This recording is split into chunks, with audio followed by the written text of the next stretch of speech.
தவத்தில் இருந்த ஒரு மகரிஷி கண் திறக்காமல் தினமும் ஒருமுறை கையை நீட்டுவார். கையில் யாராவது எதையாவது போட்டால் என்ன ஏதென பார்க்காமல் விழுங்கி விடுவார்.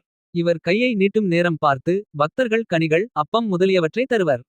இதனால் புண்ணியம் சேருமென கருதினர். ஒரு நாள் அந்நாட்டின் அரசன் வேட்டைக்கு வந்தான். அன்று பக்தர்கள் யாரும் வரவில்லை. அந்நேரத்தில் மகரிஷி கையை நீட்ட அவரை பரிகாசம் செய்யும் நோக்கத்தில் மன்னன் தான் வந்த குதிரை போட்ட சாண உருண்டையை போட மகரிஷியும் வாயில் போட்டார். மன்னன் சிரித்தபடியே போய்விட்டான். மறுநாள் முனிவர் ஒருவர் அரசவைக்கு வந்தார்.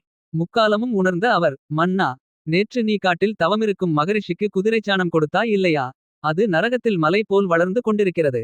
நீ நரகம் வந்ததும் அதை உண்ண வைப்பர் என சொல்லி விட்டு சென்றார். மன்னன் நடுங்கி விட்டான். தர்மம் செய்து தன் பாவங்களை குறைக்க முடிவெடுத்தான். அரண்மனை நந்தவனத்தில் ஒரு குடில் அமைத்து தங்கினான். இளம்பெண்களை வரவழைத்து திருமணத்திற்குரிய நகை பணம் கொடுத்து பாவம் செய்வதின் கெடுதல் பற்றி எடுத்துக் கூறி அனுப்பி விடுவான். இதை அவ்வூரில் சிலர் வேறுமாதிரியாக கதை கட்டினர். மன்னன் இளம்பெண்களை தவறான நோக்கில் வரச் சொல்கிறான். தவறுக்கு கூலியாக நகை பணம் தருகிறான் என்றனர். ஒருநாள் பார்வையற்ற கணவரை அழைத்து வந்த ஒரு பெண் அரசனின் குடில் முன்பு நின்று பிச்சை கேட்டாள்.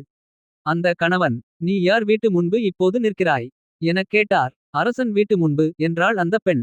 ஓ, தானம் கொடுப்பதாக சொல்லிக் கொண்டு பெண்களின் கற்பைச் சூறையாடுகிறானே அவன் வீட்டு முன்பா என்றார் அந்த பார்வையற்றவர். அந்த பெண் அவரது வாயை பொத்தினாள். அன்பரே, என் கற்பின் சக்தியால் நான் முக்காலத்தையும் உணர்ந்தவள் என்பதை நீங்கள் அறிவீர்கள். இந்த மன்னன் ஒரு மகரிஷிக்கு குதிரை சாணத்தை கொடுத்தான்.